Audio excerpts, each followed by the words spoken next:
I want to ask a question about education. From primary school onwards in this country, many children have the impression that they have to choose religion or science. Even really young children are faced with this question, and it of course goes through adolescence, and many adults think you also have to choose. If a school-age child asks you, do you have to choose religion or science, how would you respond to them? Well, you've got to start teaching philosophy from a young age, so they don't put into this, have these false questions. We don't teach children how to think. Children are natural philosophers. They ask why questions. And the first question, and then the response to why is because. The cause of the being of a thing. And as they grow up, they change to how questions, then how much. You'll get back to why questions.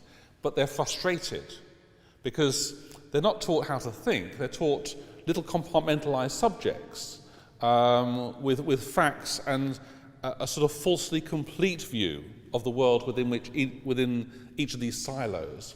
So there's a bigger problem here. Although this is a very important symptom, which is the need to teach proper philosophy and practice the real thinking and questioning skills. I agree, 100%. And I would add that you should also teach history of science. Yes. Because if you learn how science actually evolved in time, a lot of these problems would disappear.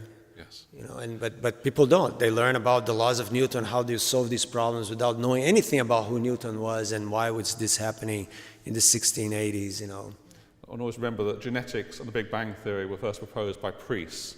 So Lemaitre and Mendel. So the story is much more interesting than some people portray.